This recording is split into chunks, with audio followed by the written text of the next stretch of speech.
Just a reminder, everyone, for anybody on Zoom to hear you, you have to talk into the mic, please. So move it around if you need to. Thank you. Plenty early. So do the road. Have to.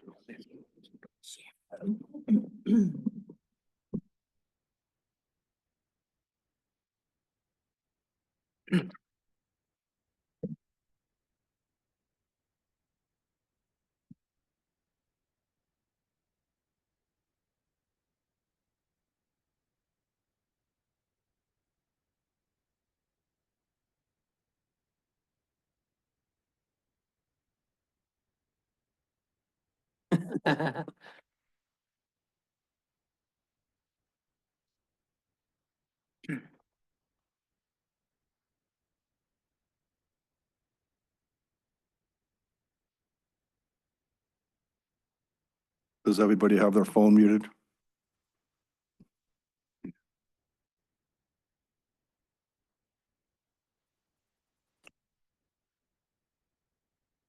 Okay, it is 6 o'clock, January 27th, 2025. This evening, we have a work session between the Petersburg Medical Center and the Assembly. And there won't be any questions or testimony from the audience. Generally, how we do these, just between the hospital board and members of the staff at the hospital and the Assembly. Maybe we could start off with Marlene. We just give a quick introduction of the hospital board and we'll go around and just so people, if anybody's listening, they'll know who's here. Marlene Cushing, hospital board member.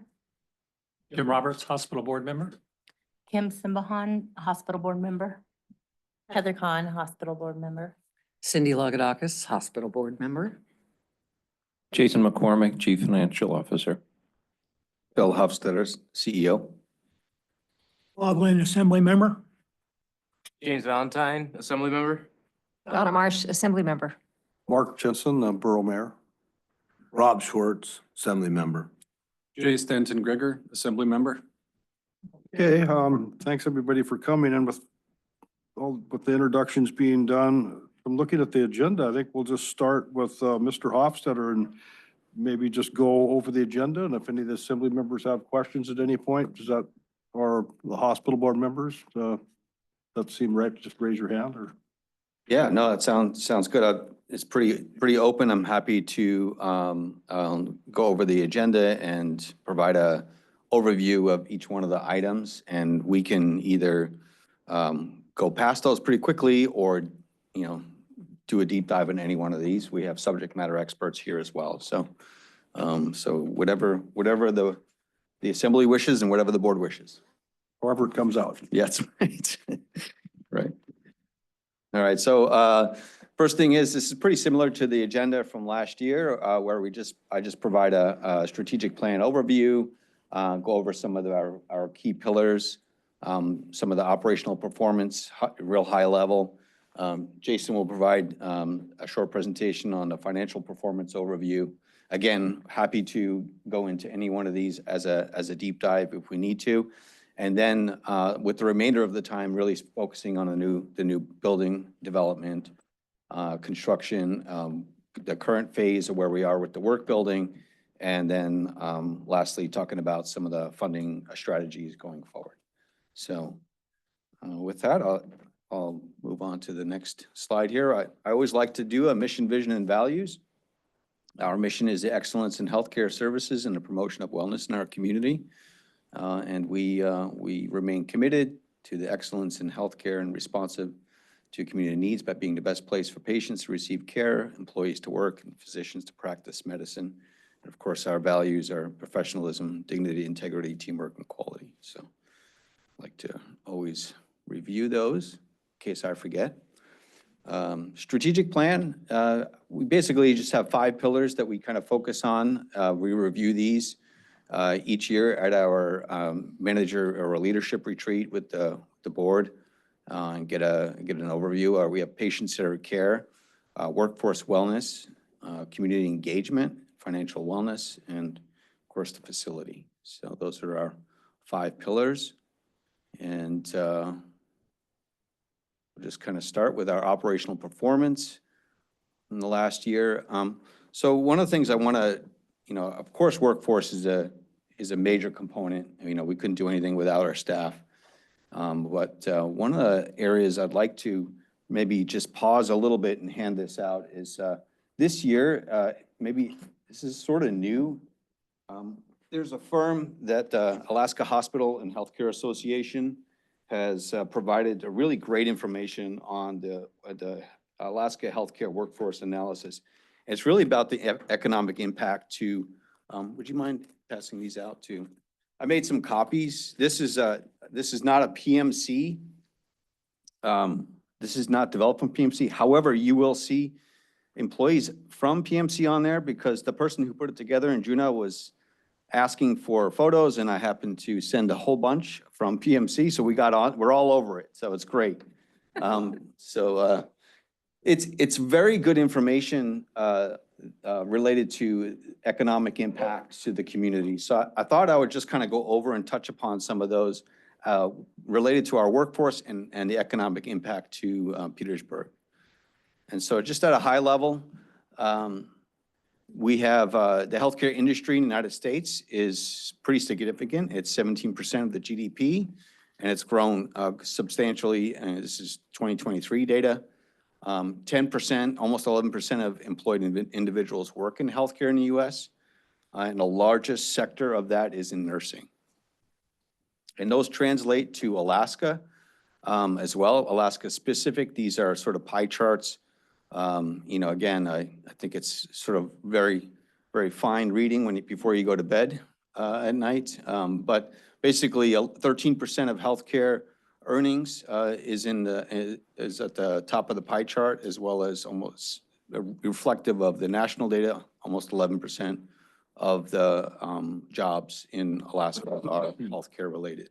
So substantial. It's not just, we think of healthcare as something that we receive, and we want to make sure we keep the cost down, which obviously we should do. But this is interesting information when it comes to an industry and economic impact. When we look at it from a community standpoint, Alaska standpoint, and a national standpoint.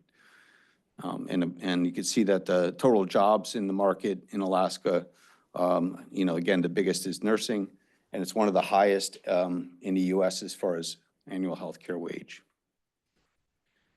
And locally in Petersburg, just a few bullets on the information and some data locally. We have 120 full-time equivalents, so 120 full-time employees. We also have about 30 part-time and PRN employees. Roughly speaking, we have about 150 total staff annually. And this is an estimate, but I would say at a minimum, 90% live in Petersburg. And roughly $13 million in wages annually flow directly into the community, to businesses locally. And there's a multiplier effect. It's also in this brochure this manual where I took it. This is 1.51. So that means anytime you hire a healthcare employee, you're looking at another additional 50 cents on the dollar, the impact to the community financially. So from a Petersburg standpoint, that roughly equals about 7 million. And so that's a 20 million direct impact into the community. So just to give you some high level numbers there. Some employee stats. I think I sent this, or we reviewed this at our retreat in November. But basically, it's just going to be a high level review. We struggled with turnover, as everyone has. The sort of national standard or the Alaska standard is roughly around 20-25%, depending on the department and the specialty. It kind of fluctuates depending on the specialty. We've definitely come down quite a bit over the years, which is good. And again, we have a very consistent number on the workforce. So you can see some high level numbers there. This is a patient-centered care. I like this photo because it's our long-term care. A lot of people don't recognize that we have residents, that we have people living in our facility 24/7 and our most vulnerable patients. And I think it's very, very relevant in the way we are looking and operating our facility and delivering care in the community. So a few stats for you. This is these are bar graph. It's 2021, 2022, 23, and 24. This is our census So we have 15 licensed long-term care beds. We can see that we are increasing our census. The demand is there. I believe for the first time, we have a waiting list in the community. And one of the limitations we have is space. We have a couple of double occupancy rooms. We can't always put two people in the same room for various reasons, but that's sort of a limitation right now that we're dealing with.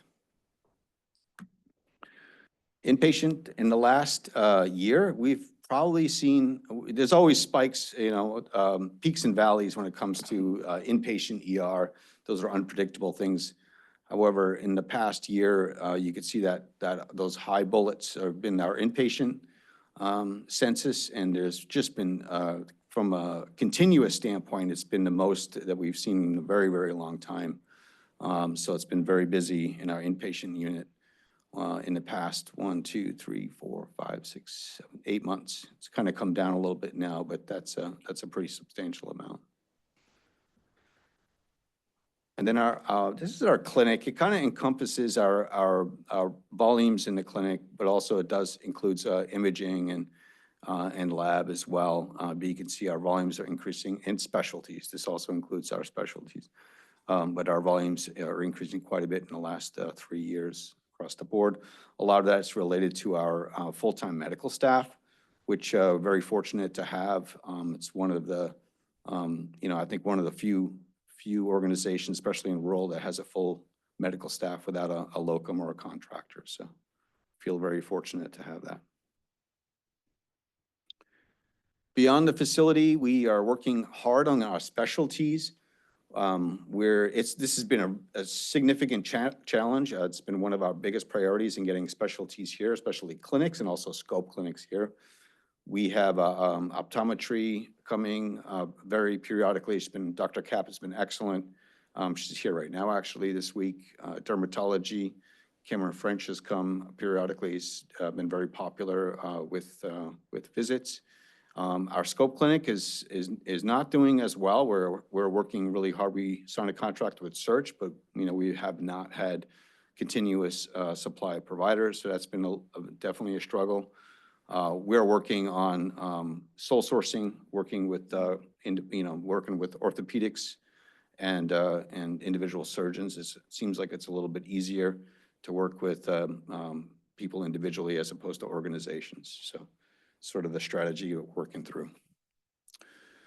We also have had a pretty strong focus of telepsych. We had psychiatry, we have behavioral health, we have Dr. Heyer doing integrative care as well through telehealth within the community. So we have a large presence within using some technology as well to deliver services locally.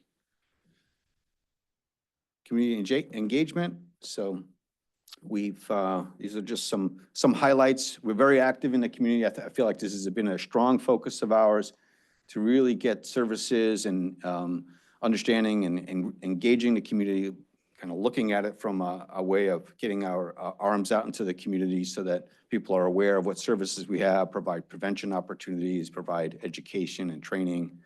And these are just some of the examples. Exactly a year ago, we had an open house a couple of days after the work session related to the work building and the hospital. We have a lot of presence with our Kinderskog program, activities, wellness program, wellness and prevention, always conducting a lot of activities locally. So just some great shots. It was hard to pare it down. It was almost a flood of photos. So it's pretty exciting to see some of those things. Health fair was last year. We do it every other year. Great showing. We had about 500 people in the community getting lab tests, lab results, and getting their levels checked. So this was a great collaborative opportunity for the community. Lifestyle balance program for preventing diabetes and heart disease, and then our grant program for a Tai Chi balance has been very popular as well. Site tours, I've been trying very, very, very hard with our staff and just being available to provide tours for the community, just engage the community, even if it's one person going around, just talking with them about the facility and where we are and what the purpose of it is and why we're doing it, those kinds of things. We've had Representative Himshoot here. We also had Congresswoman Peltola.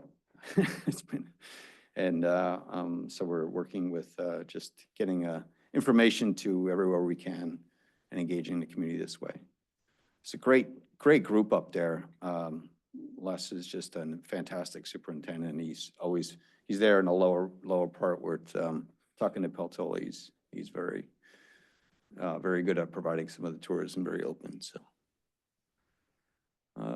And then Walk with Doc Pro is kind of a cool program that Dr. Hulebeck started. Oh yeah, there you are, Dr. Hulebeck, there. I didn't see you come in, so. This is kind of it's a national program, right? Yeah. And so it's just getting out in the community and just getting that started as another opportunity to engage with our community members. All right, that was pretty fast and furious. Any questions before I hand the mic over to Jason on numbers? Yes. Yes, a couple of them. On one of the shots there, the slides you had seasonal temporary employees, that had been a steady increase. And what category of employees would fall into that and why the increase? If I were to take a guess, it'd probably be the Kinderskog program with the Orca camps and a lot of the growth in camps. Cindy in the room, there you are. You could probably speak to that. Is that correct?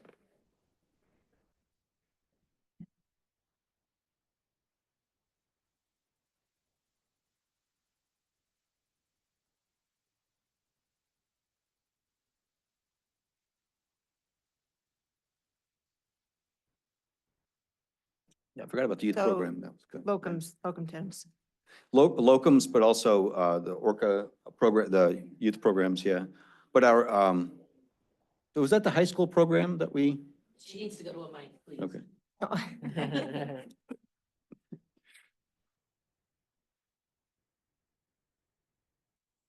Hi, I'm sorry, this is Cindy Newman. Yes, so we had a couple new programs.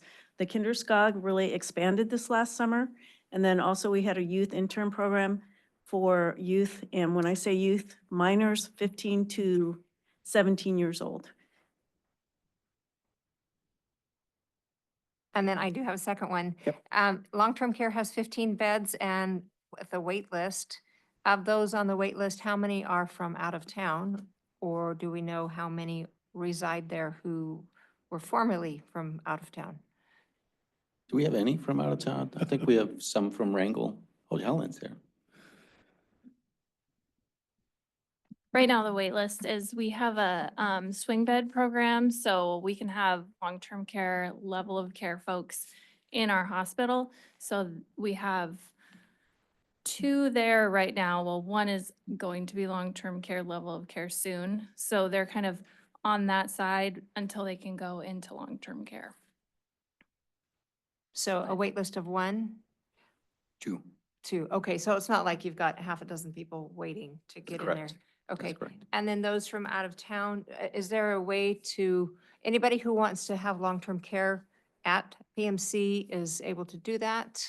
Or do you take local people first? Is there a way to, how does that pan out? If we have beds, yeah, we do take people from out of town. We take people from Ketchikan, Prince of Wales, Juneau. Medicaid is a really big indicator too, because that's the payer source. So that's really what I'm looking at, if they meet the level of need and if they have a payer source, so. But typically it's Southeast.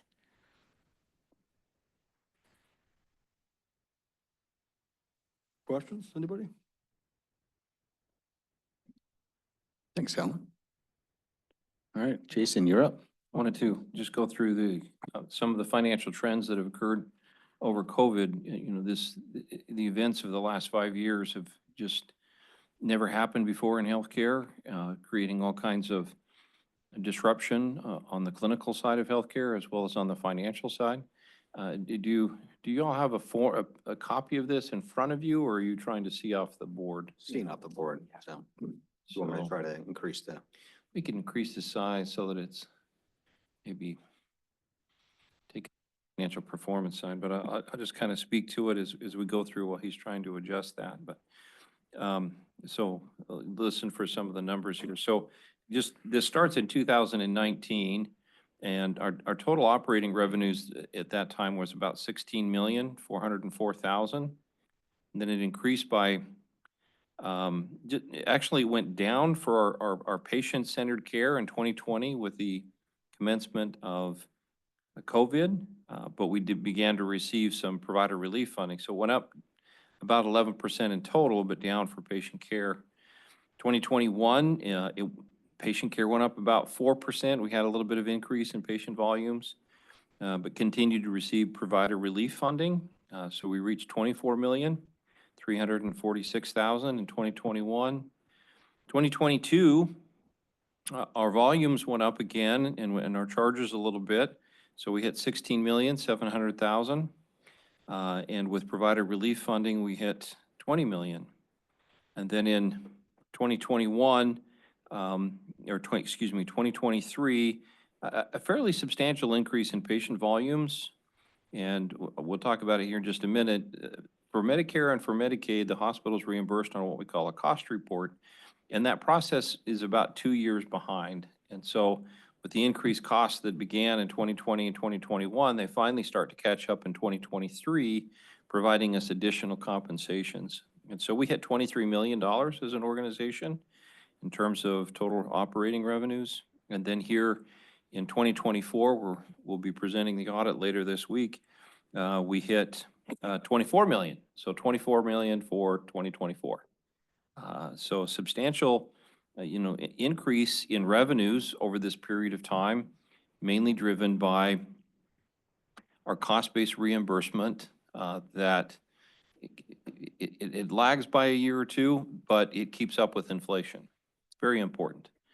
When we go to larger hospitals, I think Juneau is not a critical access hospital. Some other hospitals, their reimbursements have not gone up like ours. They're not based on, they don't adjust for inflation. And so we're very fortunate to have a little bit of a safe harbor there to protect us when some of these things happen. There's a little lag, but it does catch up. And our expenses have grown from about 16 million back in 2019. They shot up significantly in 2023 with trying to keep up with the labor market and other expenses in terms of supplies and things of that nature. And they've come back down just a little bit. Here in 2024, they were 22 million. So as we've gotten kind of past COVID a little bit, we've been able to decrease some agency and some other expenses and try to stabilize there and ensure that our financial performance is greater than our expenses. So, there's some years there that we had some substantial losses. 2022 was a scary time for the hospital board and for administration. Experienced an operating loss of about $3 million. And we spent quite a bit of our reserves during that period of time.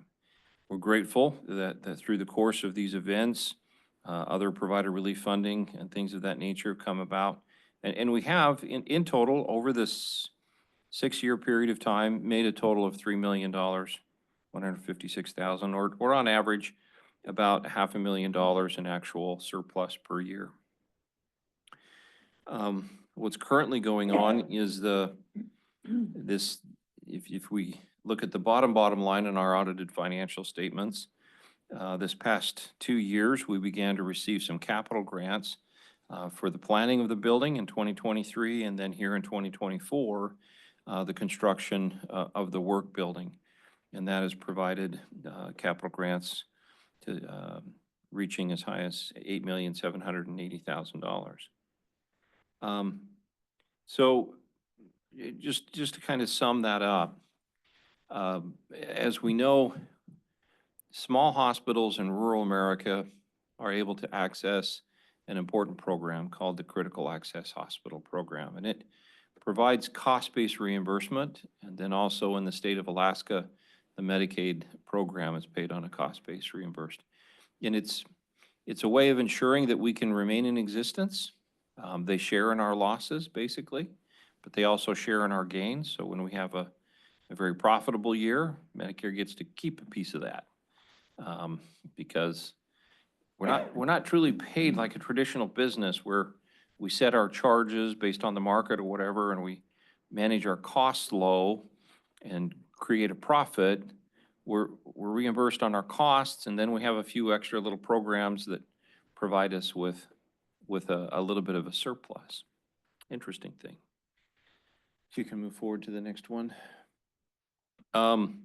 Wanted to, before we get into an explanation of the cost-based reimbursement, just wanted to give a couple highlights.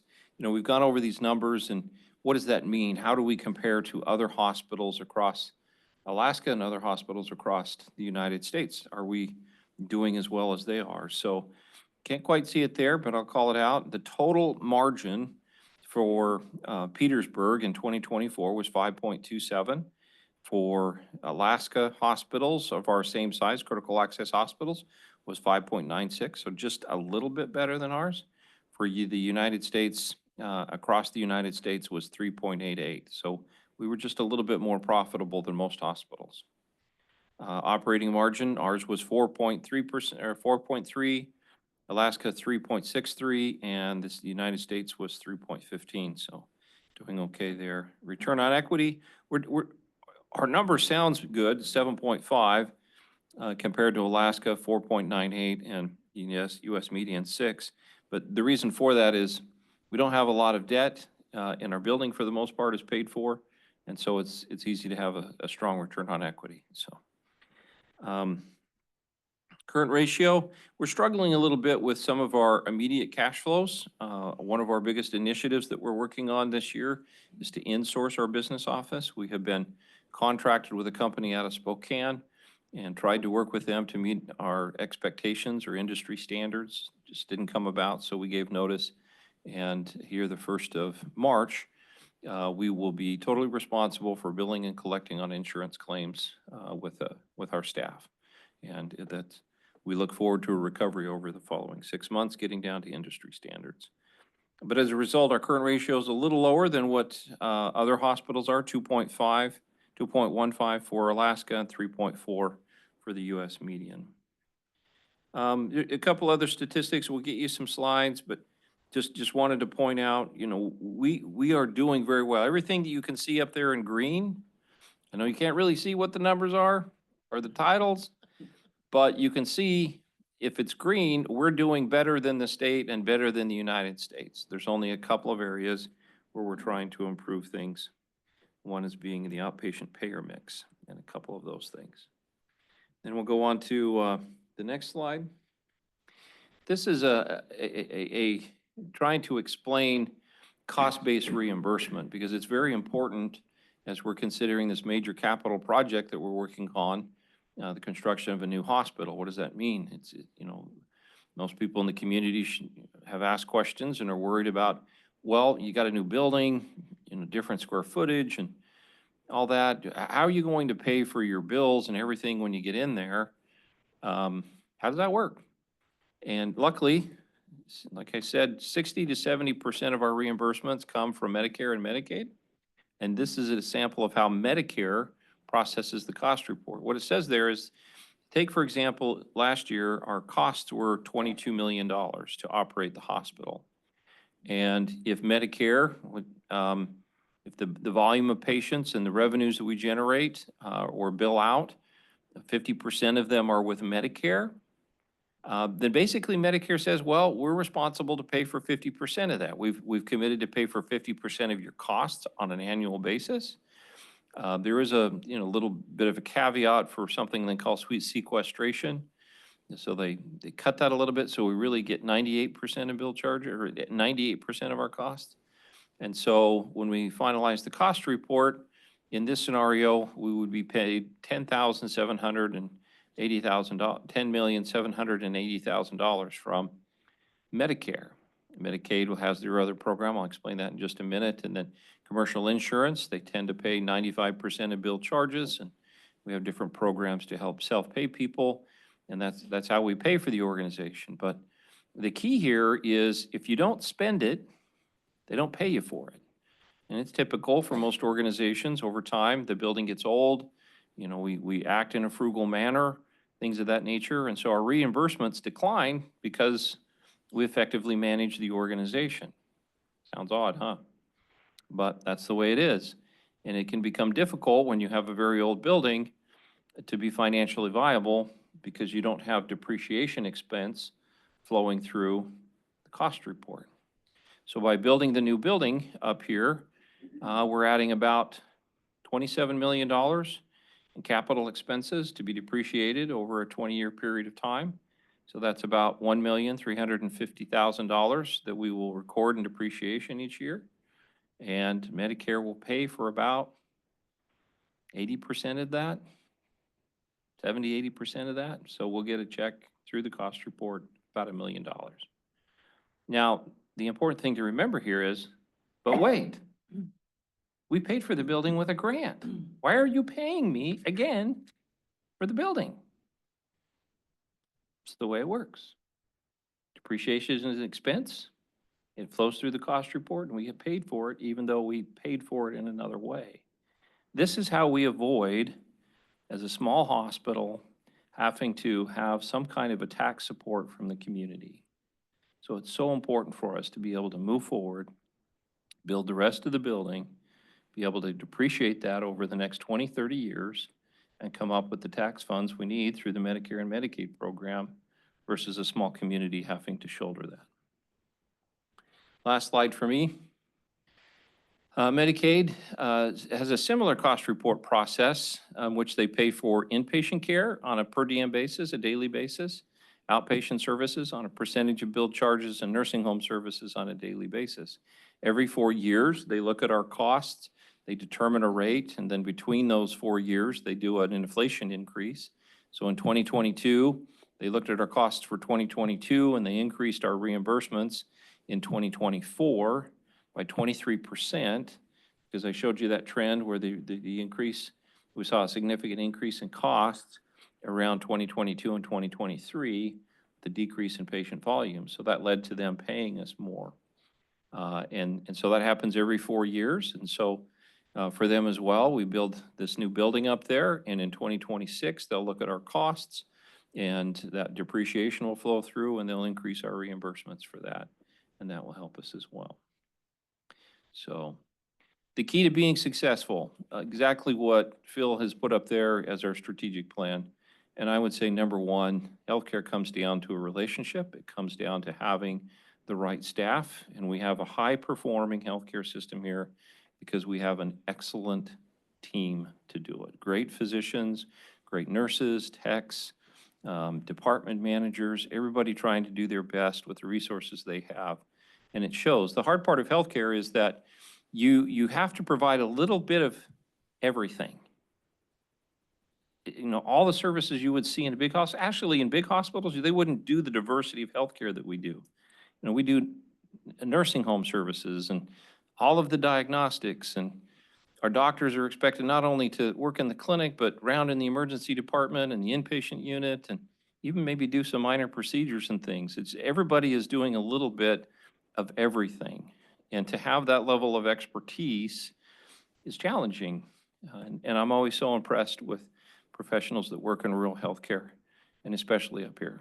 The awards and the commendations that have been given, for example, from the, I think it was the Coast Guard here this past year, was just a tremendous accolade for the team and what they were able to do for those people. So I just, in conclusion, want to see if you have questions about how we get paid for healthcare at the hospital and clinics. Thank you. I would love some slides. I don't know if you can email this presentation. That would be good to Yeah, digest. we'll do. That. So if I understand correctly, a healthier population is not necessarily good for the hospital. Well, no, that's correct. A healthier population is better for the hospital. How is that? I'm Let me thinking- let me I'm take a thinking minute conversely. and explain that. We've all heard the phrase, an ounce of prevention is worth a pound of cure. And so when we just care for sick people, then we're waiting for somebody to have a bad episode and show up in the emergency department in an inpatient unit. And there aren't really that many people that get that level of sickness. But everybody in the community needs some level of wellness. And so for every one person that's in the hospital that's sick, there's 16 people in the community who need outpatient care. We actually make more money on providing outpatient care. So we stood up this past year a chronic care management program, and we're working with people on an outpatient basis. But when a doctor sees a patient and we can get them into quickly to a convenient and affordable diagnostic testing, and then we can get them to an outpatient treatment such as infusion or therapies or things of that nature, or manage their care through medications and other treatments on an outpatient basis, that's where we make money. Medicare, it doesn't matter if we see one patient on the inpatient unit or 100 patients on the inpatient unit. Our cost to run the inpatient unit is $10 million. They're going to pay us half of that. It's $5 million. They underwrite the total cost, but profits come from effective care, which is outpatient. If you don't mind, if I just add a little bit, that graph I had with the inpatient where it was really high. So the critical access program, it sounds like it always benefits us, but it's a true up system. So we actually have to pay money back to Medicare this year because of that. So, we would love to keep that amount that comes in, but because it's a true up system, we have to end up most likely paying somewhere on the order of $1 million back to the federal government because of that. So we don't make anything. We keep the doors open. We can keep the operations of the inpatient facility, but Jason's correct. That prevention, the outreach, the wellness, those are really where the healthcare is driving. That's where the reimbursement is heading in that direction.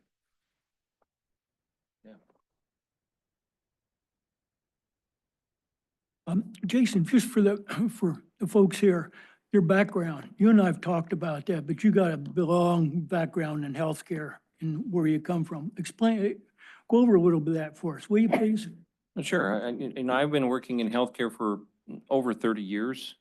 I have a bachelor's degree in accounting and finance and a master's degree from the University of Texas, San Antonio, healthcare management. But 10 years ago, seeing that hospitals were going to be in a difficult crunch with the decreases in reimbursement that Medicare had announced and continues to do, I decided to stop working in just one hospital and packed up a bag, it's right here, and begin working with 2 or 3 hospitals at a time. Over the course of my career, I've worked with over 50 hospitals. The purpose of my company is to save and strengthen rural healthcare. I frequently do turnarounds where hospitals can't make payroll, can't pay their bills throughout 180 days. They call me up and they say, hey, can you come save my hospital? And by the way, we can't pay you for 6 months. And, I grab my bag and I go save them. So I do turnarounds. I also do, strategic, growth things, including being an owner's rep. I've done, well over, I think, $500 million worth of construction projects in the course of my career. This is one of the biggest ones that I am currently engaged in, trying to come up with the funding and the planning, but I also am working with a hospital in South Dakota. It's a $50 million construction project. I can absolutely attest to you that it's better for you to build a new building than to try and renovate an old one. That's taken us 4 years and a whole bunch of additional expense to deal with an old building. So, but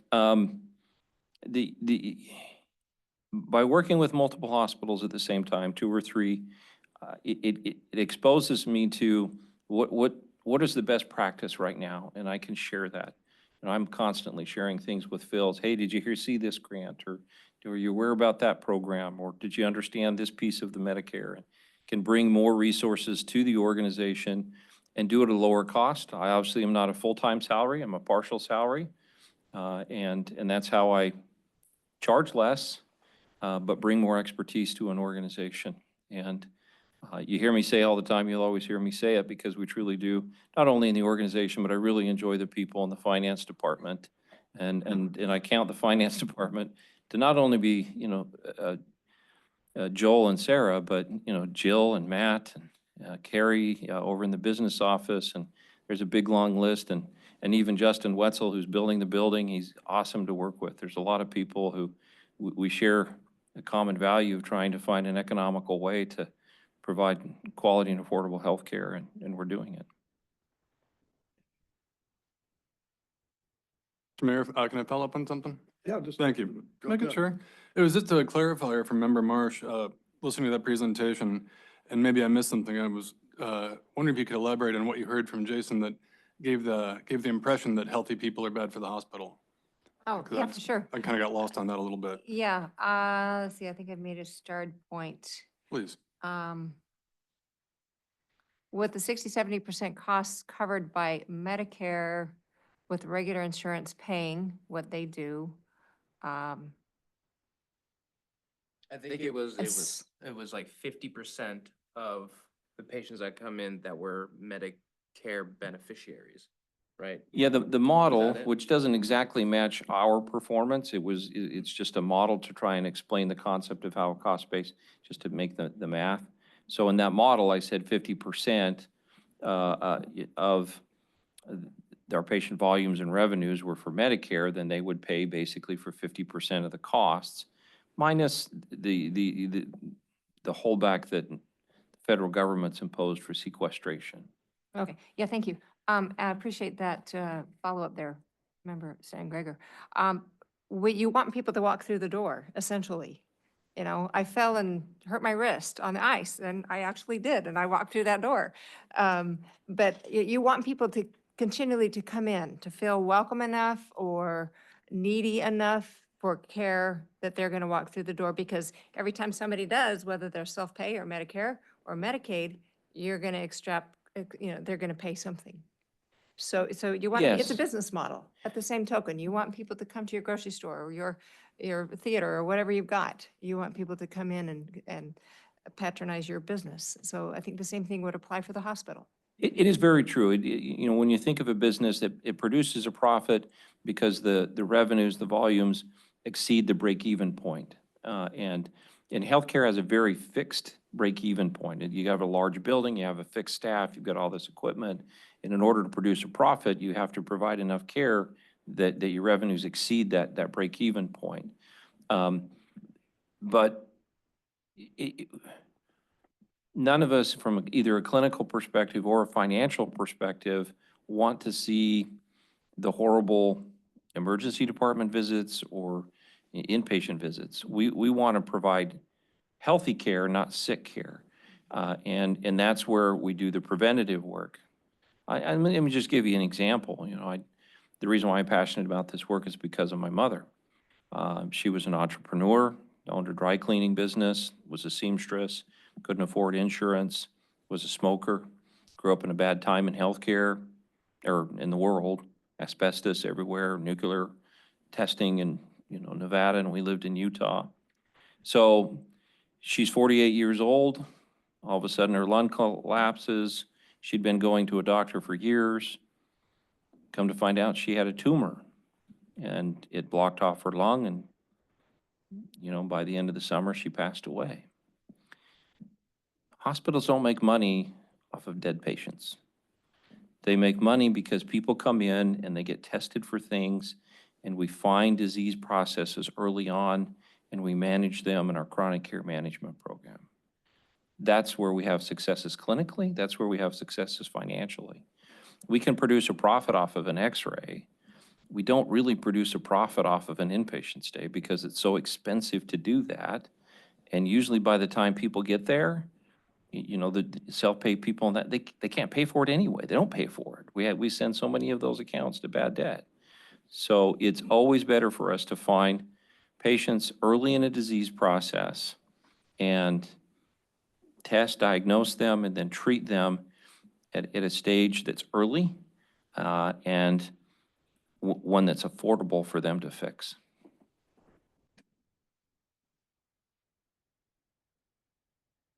So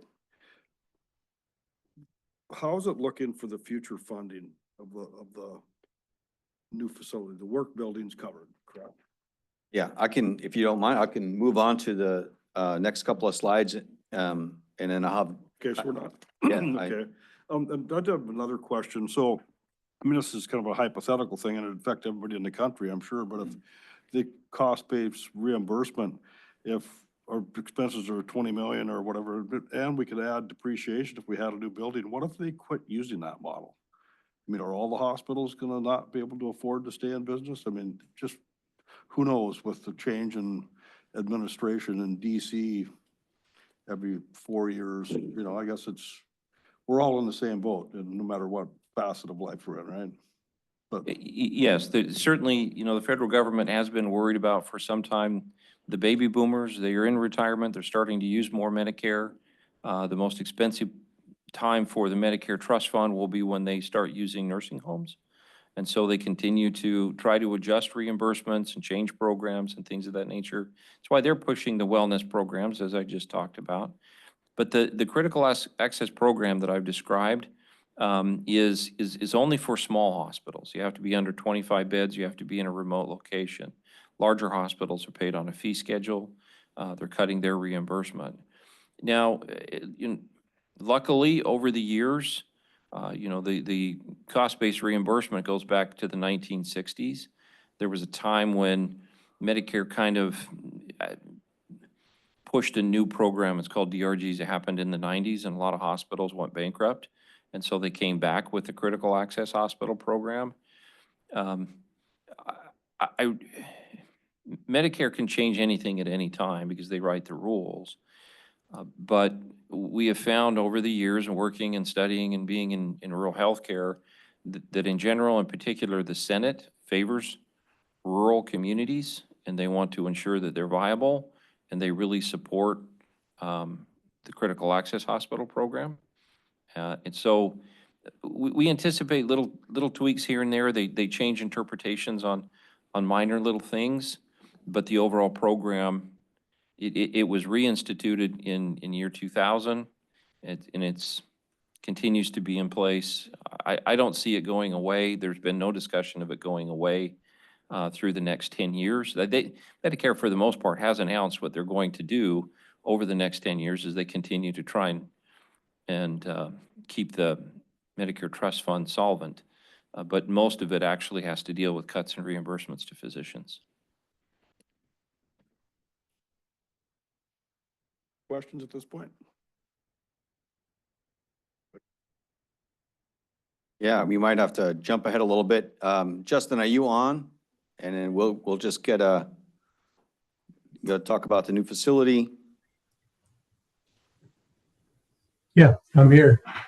All Hello, right, everyone. Justin Wetzel, Arcadis Project Manager, on behalf of Petersburg Medical Center. Yeah, I guess, yeah, okay, perfect. So a lot has happened over the last year, a lot of progress. The progress kind of where we went, we developed the site for both the work building and the future hospital. There was collaboration efforts and expansion of the Burrow Pit, which helped with project savings directly back into the project budget. We did utility extensions that were for the work building through JOA, and included future hospital ties to that as well. So they don't just go just to the work building; they go through and are basically prepped and staged for future tie-ins for the hospital building. So all that work is in place and completed. And there was replacements and upgrades for the utilities along JOA that tied into existing facilities, and also made repairs to degraded sections of that same line. The construction of the work building is about 65% complete using the Treasury grant. And right now we're projecting an early substantial completion this spring, summer of this year, and anticipating a grand opening in fall.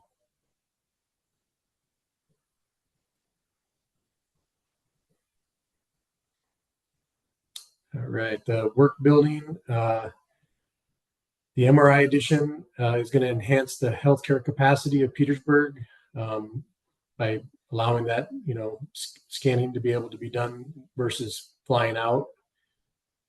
The work building is also going to relieve some of the capacity at the existing facility. It's the Wellness and Training, Education and Resource Center. It's a multi-purpose building. It has a lot of flexibility. Rooms can be used for different conditions depending on the group that's going to be utilizing them. There's going to be job opportunities enhancement with the facilities electronically and the internet, and everything else within the facility can be used for conference training spaces, basically just very flexible and multi-purpose. There's the relocation of the State of Alaska Public Health Nursing and expanding the community collaboration in one building.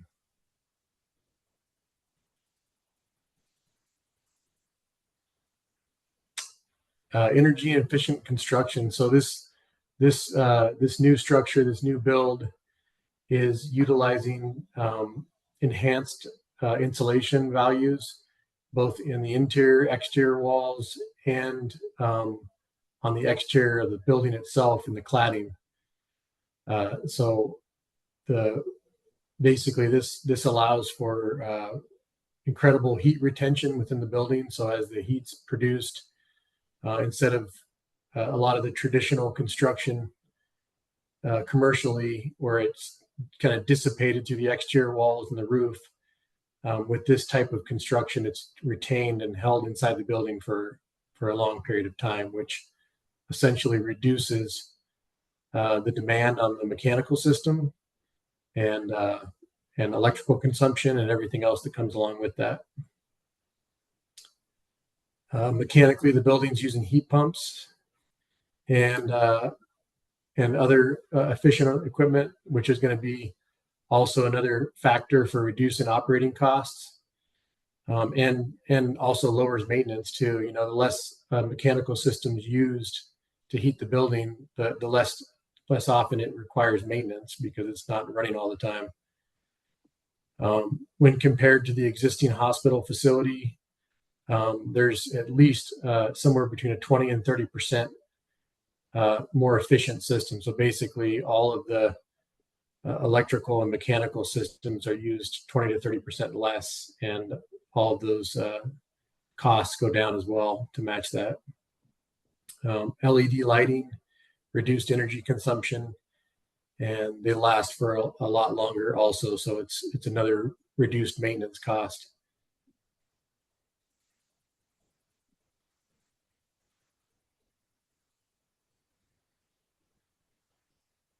Budget. Right now, our current construction GMP, guaranteed maximum price, with the contractor is at 17 million, with a total project cost of 22.7 million, which includes all of the original design fees, and then all of the other soft costs that come along with that. This is going to include the MRI addition, FF&E, and everything else that it's going to take to get the project to completion. There has been considerable cost savings through the project with efficiencies and the delivery method of CMGC, working with the contractor and their subcontractors to come up with efficient solutions during construction to save on costs. And with this delivery method, those project costs that are saved throughout the execution of the project get returned back into the budget. So that's kind of another way of efficiently executing the work with the opportunity to have a savings at the end. So far, originally in the budget, where we had originally deferred the FF&E package and some artwork and transition planning that wasn't going to be able to be incorporated into the budget, through those cost efficiencies, we were able to put them back into the budget. So that's somewhere between just over $750,000 that we saved throughout the project to date. So that's only to 65% completion. those monies went back into the project budget and are now going to be used to purchase the FF&E and any artwork or anything else at the end of the project. To date, at 65% complete, there has been 0 change orders, and all of project changes and costs that have been controlled through the CMGC delivery method. So this was done through, initial contract was executed at 65% design drawings. So basically we didn't even have a complete design, and we were able to execute the contract and get the contractor going to start work early. And in parallel, we finished the design and took measures within that process to contingencies and funds that were built in to deal with those any kind of change orders or basically getting 100% design drawings and then having those modifications built into the GMP so that it didn't produce any change orders. So everything's tracking really well on the project to date financially. Project completion is basically about 1 year sooner than what we traditionally have done with a fixed fee bid. And this is, the collaboration effort, basically what I just described, of the owner, contractor, architect, and project management working in parallel to start the construction site, and then in parallel complete the design and work together to control costs and deliver the project as efficiently as possible. Flexibility in the project execution and design all happened in parallel, delivered the project basically a year ahead of schedule and is putting money back into the project budget.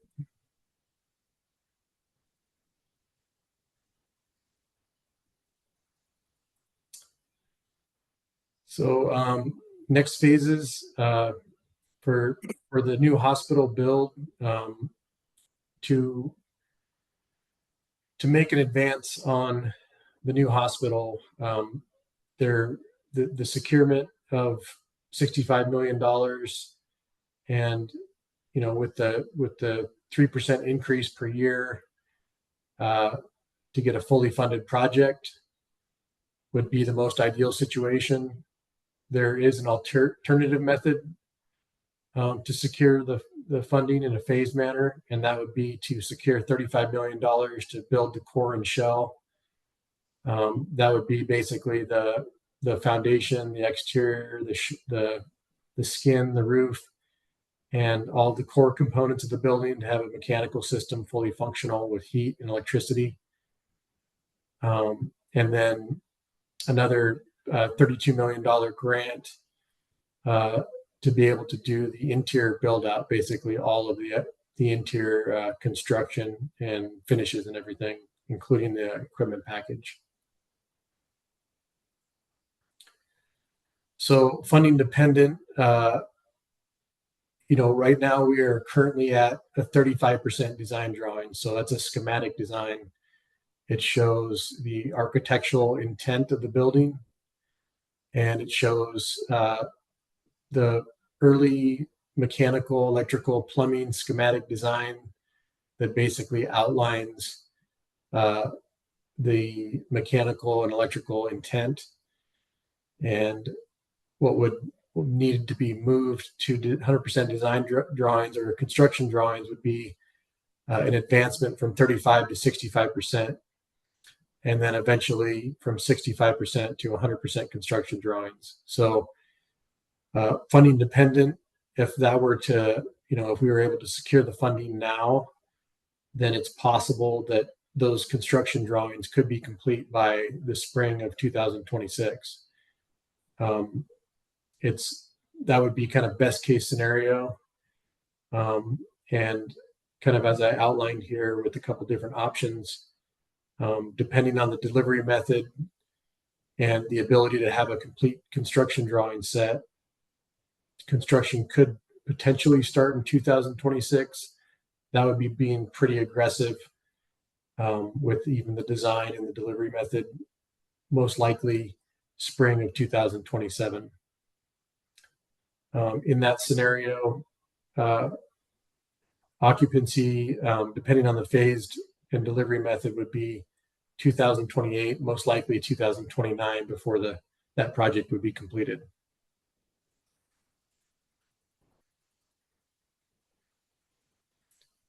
And I think that's the end. I'll open it up to questions.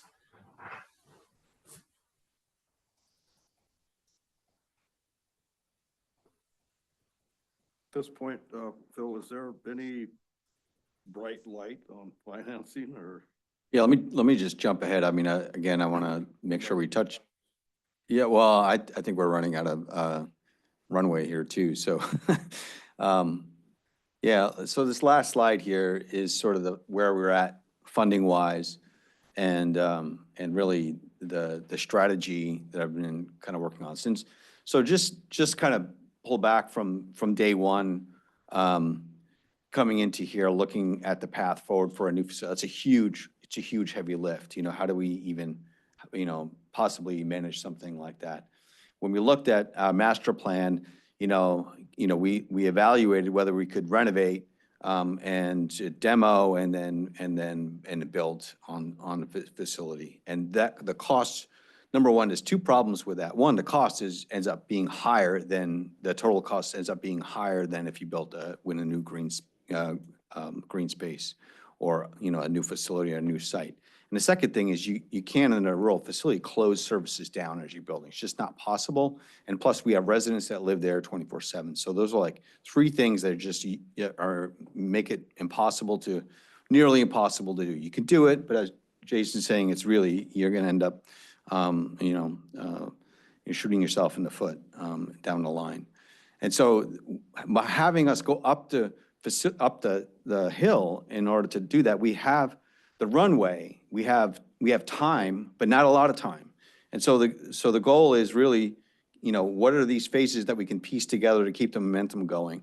The ability through advocacy, we got a third of the funding.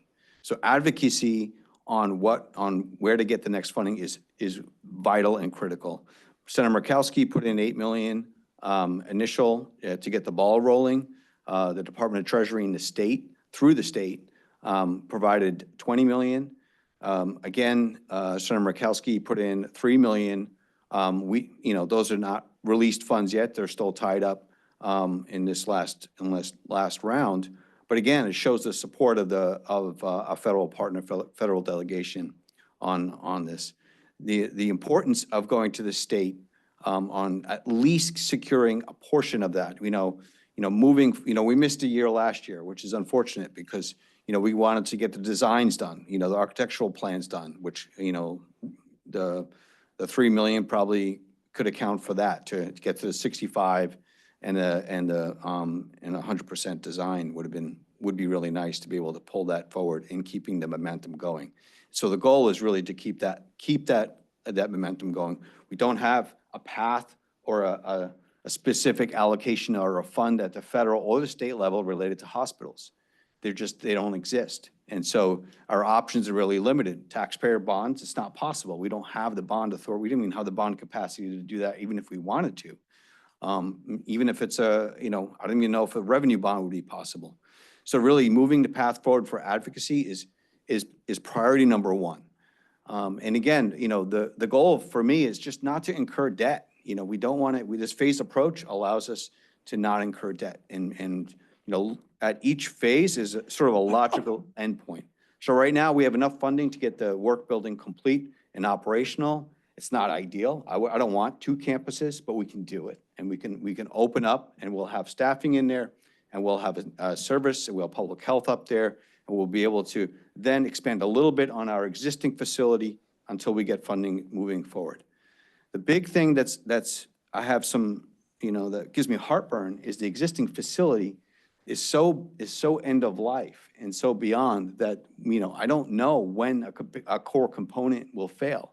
And if a core component fails, then that probably will go back to the borough because there's no grant that funds those kinds of things. And so that's the part that concerns me quite a bit. What have I worked on from a funding standpoint other than advocacy? I reached out to some other hospitals in the state of Alaska that are in the same boat. We have Cordova and South Peninsula Hospital, they're community hospitals. South Peninsula Hospital had a bond that was put to vote and failed. So they're looking for, advocacy also at the state level. So I worked through the Hospital Association CEO, I worked with both of those hospitals, and thanks to our grant writer, Katie, who's on, she helped craft this letter on behalf of the CEO to the governor to advocate for community hospital funding. There's only 3 hospitals that don't have a subsidy, or not a subsidy, but other alternative ways of funding, such as like a Peace Health or a Providence or a tribal facility. And those are the 3 of us as far as a community critical access hospital. And so we're advocating for funding along those lines. We did hear that there's some interest in a bond, obviously on energy, but there's other areas that we want to be able to tick off, such as, is there support locally for the project? And, again, are we shovel ready to be able to get to that next phase? Well, we're kind of beyond that. We have a structure on there. We have proven, a project. We have a proven project with both the site prep, the contractor, the architect, the subcontractor, and we've been on budget and we've been on time. So those are really proven track records. I feel like we're positioned really well. If there is funding, we want to be able to be in a position to get that at the drop of a hat and be able to mobilize our team, which, we don't want to wait too long for that because there's a shelf life on those as well. So that's where we're at as far as what this legislative session going into the state and also at the federal level. And I know there's a lot of uncertainties, we can't control that. It is what it is, so we're just going to have to wait and see what happens. In the meantime, I'm not going to sit back. I'm not going to take no for an answer. I'm going to keep pushing as hard as I can. We also have a couple of programs at the federal level. One is called the New Market Tax Credit Program. And it's a newer program. It's a lot of very wealthy people can put money into this. It's a tax sheltered program. Banks can apply for credits. There is an Alaska bank, Capital Growth, we've been working with that is applying for that. It's a funding stack, so we can potentially, I've talked to them, our project is favorable. We could potentially get some funding. It is a financing, but there's a forgiveness embedded in it. It's a new program, so I don't know all the nuances of it, but I've been chasing that one down as well. And of course, there's a USDA direct loan program. I have not heard good things about it. It is there, but again, we're incurring debt. We could, there's a low interest loan on there. To me, it's there, but it's sort of like that last resort, in my opinion. And so those are the things. And then Katie's on, we have our grant, we've applied to the Rasmussen Foundation to help offset. And, we kind of have this, if we get funding from the Rasmussen Foundation for an MRI, which is what we can actually put that money towards the MRI, and then we can move some other money out of that. So this is constant, of moving some funds around to be able to allocate and maximize the dollars as much as we can. These grants have a lot of restrictions on it. The Department of Treasury, I'd love to put that all towards the hospital. We can't, there's a lot of rules around it where it's very constraining on what we can and can't do. If you look on the site, there's a fence that's on there. That fence is the line for where we can use the Treasury funding and where the HRSA funding is built out. So, and I have to commend, I say it at the assembly meetings, the subcontractor, Rock and Road, they did a really good job. At the drop of a hat, they would say, you know what, if we did this, you'd save money in the long run. We have the blasters here. Might as well do it now. We'll get the grinder, for lack of a better, and process the rock right there. So they brought the stuff there. Having your support on that rock pit saved a lot of money on getting, the mud dump going over there and then bringing the rock back on the same truck. Those are huge savings on on that. So really, I mean, it's kind of incredible, the amount of work and how well we've been able to work together on the project. But again, there's a lot of uncertainty. I'll be the first one to tell you that. I don't have a magic wand. I can just tell you, I don't like when someone says no, and I'll just keep pushing as much as I can, but advocacy is so important on that, you know? So those are my you know, where I've been at, I guess my priorities at this point, and I'll open it up to any conversation. I have a question for Phil. Would $5 million get us to the point of completed plans? Justin, that would, yeah, I would say yes. I mean, that would certainly, we're at 35%. That should easily, I was hoping the Yeah. 3 million. Yeah, that would be able to, we'd be able to advance the design with that. Thank you. I do have a question. Can we talk more about the USDA loan? I know it's your bottom line last, don't want to go there effort, but if everything falls through and it seems like the state has zero money at this point, Senator Stedman has been very plain on that. So let's just pretend we're going to walk down that road. Could you explain what that might look like, please? Two thoughts come to mind. Number one is to be aware just how the USDA works in terms of working with hospitals and that. They have tremendous amount of requirements and restrictions that add significant cost to the organization in terms of building it. So say, for example, we want to finish the rest of the building. We have to go out and get a construction loan to pay for the cost of it. And then after we're done, we have to reclose on the loan that the USDA pays. And so we have to pay for that closing on all of that, securing that loan, the interest during the course of that construction that gets capitalized in the loan. That's just one example, but there are a lot of other requirements in terms of how they put fingers in how they require that the project be done. This whole process that Justin and everybody has been done, that won't happen. We won't be finishing the building in, a year ahead of schedule and 5% below budget and stuff like that. It doesn't happen with the USDA because they're not a cooperative builder.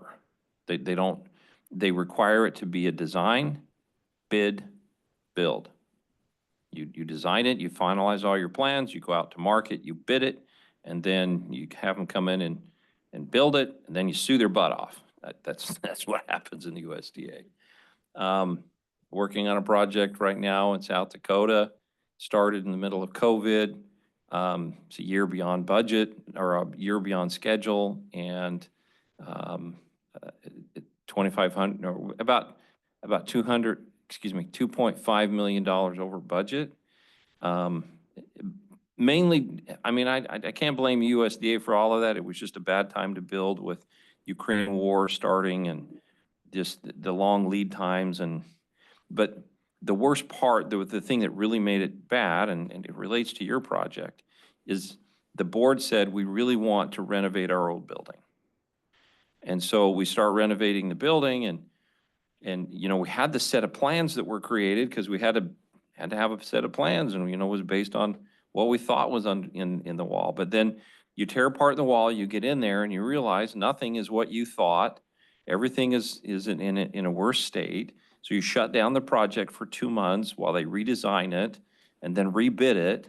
But at this point, you don't get a competitive bid because you're locked into the subcontractors that you're dealing with. You don't go out and rebid the whole thing. And so it adds time, it adds expense, it adds frustration, it adds legal costs. So wanted to put that on the table. So it's good that we're not trying to renovate an old building, putting a new patch on an old quilt. It's always best to do green at this point. Now, if the building were only 20 years old and you're going in and renovating mechanicals, putting new air handlers and stuff, yeah. But when a building's more than 40 years old, it's time to build a whole new building because codes and the obsolescence. Okay, so how does the USDA work? They do provide a low interest loan. I think those rates right now are about 3.5%, 4%. A couple of years ago, they were down around 2.5%. So when we get done with the building, there's interest on the loan. And so that interest flows through the cost report. In the examples that I gave you, let's say that, you know, it's the hospital. So most of the square footage has to deal with the inpatient unit, which means those costs flow through the inpatient cost report, which are mainly Medicare and Medicaid. So Medicare and Medicaid would pay for about 70% of those costs. So they would pay for 70% of the cost of interest, and they would also pay for 70% of the cost of the depreciation. So there is a way to pay for it. USDA doesn't generally pay for the entire cost of the project. They'll pay for 70% of it, and then they'll issue what is called a reinsurance policy, where you go out and you get a funding from a bank, a mortgage, a bond, or something of that nature.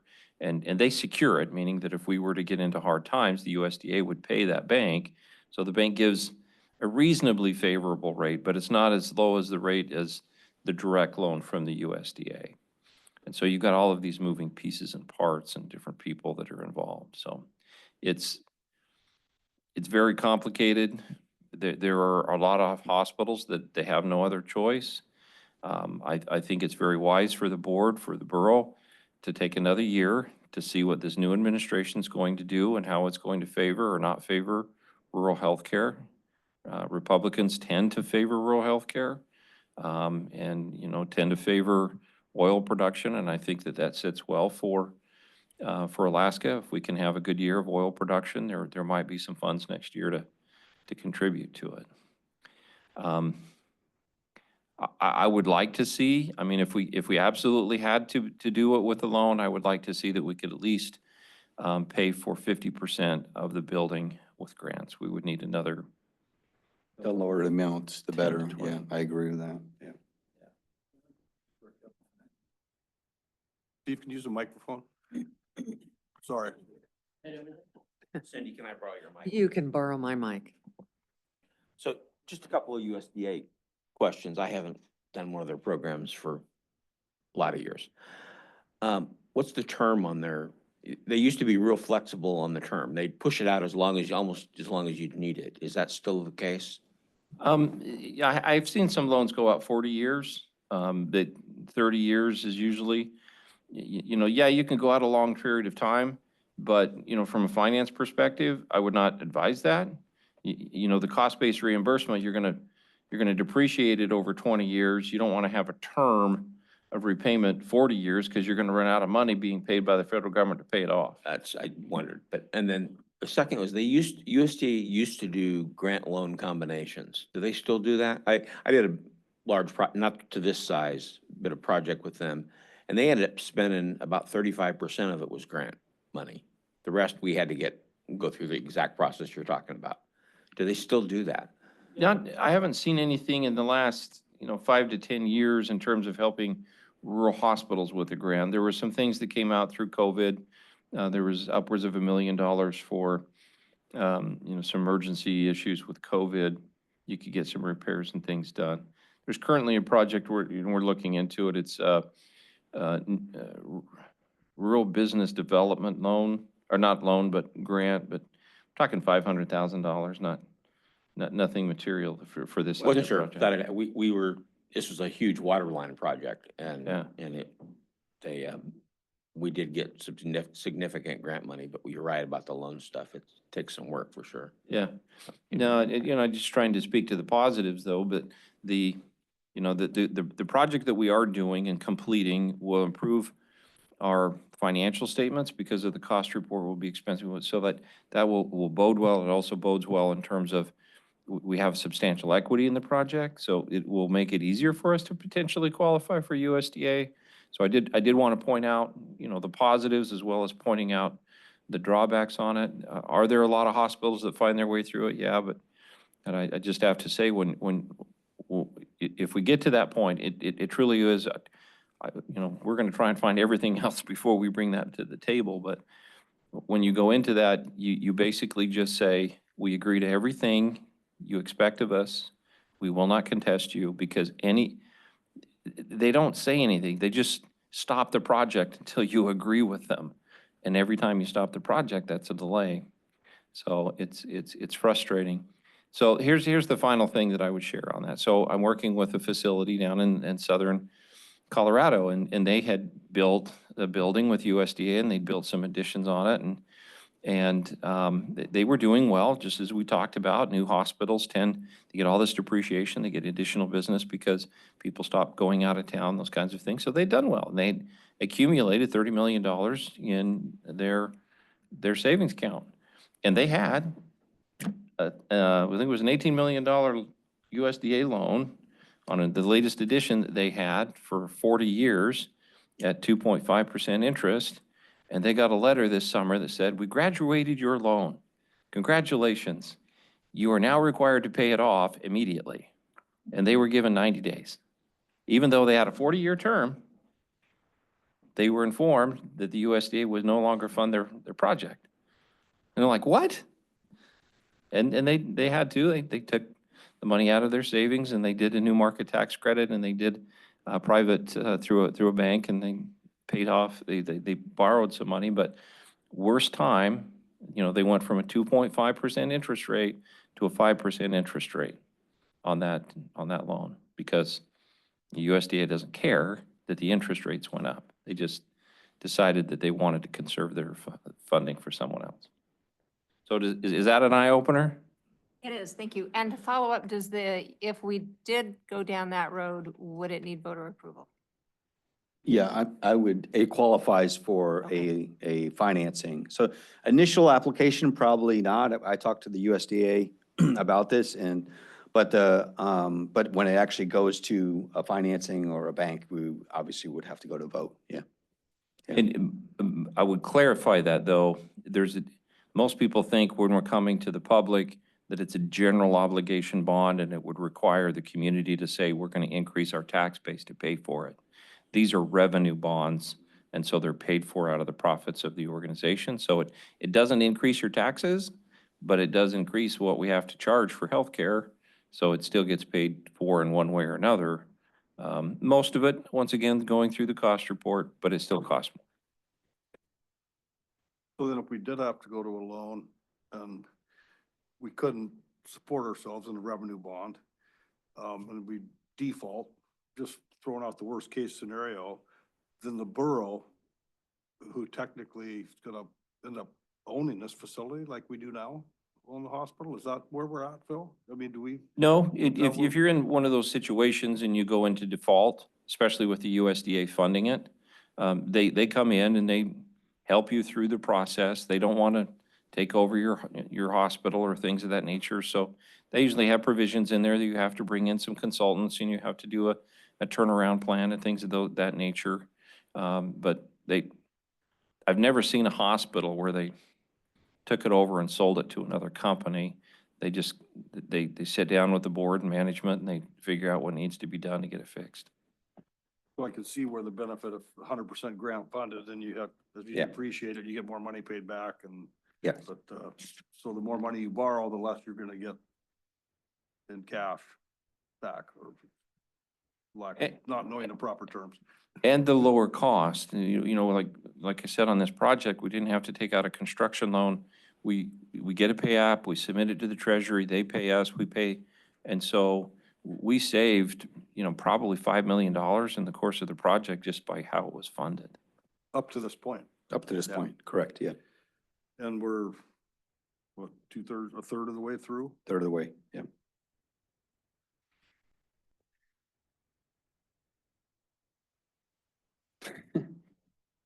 Yeah. And I'm sorry to keep chiming in. The real need happens in about 10 years from now, when our baby boomer population finally gets to the nursing home stage. We're already at capacity with our nursing home beds and swing beds and inpatient beds. That's when that population is really going to need to consume more inpatient. And so I'm very grateful you guys are doing this at the right time, trying to get ahead of that curve, not too far ahead. 10 years ago, wouldn't have been right. It's good to do it now. They'd be a bed. Yeah, yeah. Clock's ticking, Mark. But on the Clock's critical ticking. access hospital, aren't we capped out at 25 beds or less? So how's that going to work if we need, Yes, 25 beds, but you can have separate beds for the nursing home. okay, so you can have 25 plus. Yeah, so I think the building is like 12 inpatient and 12 inpatient, 15 LT, long-term care. Yep. Yeah. So there's some room there for sure. Yeah. All right, that's all. And that's all I had. I don't know if there's more discussion between our hospital board and assembly, but I know it's 7:25. So. Great information. I really appreciate it. Thank you. Thanks for the pictures. I should come up on Friday and take a tour. Did any of the hospital board members have questions for us? or I don't what have see you? anybody reaching for the microphone. For jackets. As an aging baby boomer, I want to say that I'm just really grateful that the hospital is developing all these programs to help people age in place and get more supports to stay in their homes. And for instance, the adult daycare program.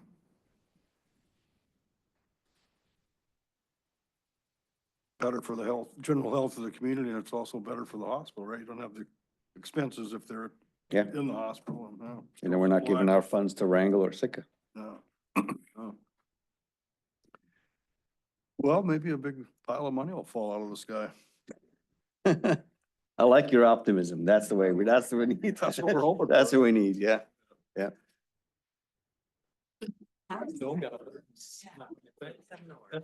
Yeah, thank you. A couple years ago. Huh? There you go. I don't know if we have to adjourn or anything. We can wrap it up. It's going down. Wrap it up. Oh, gosh.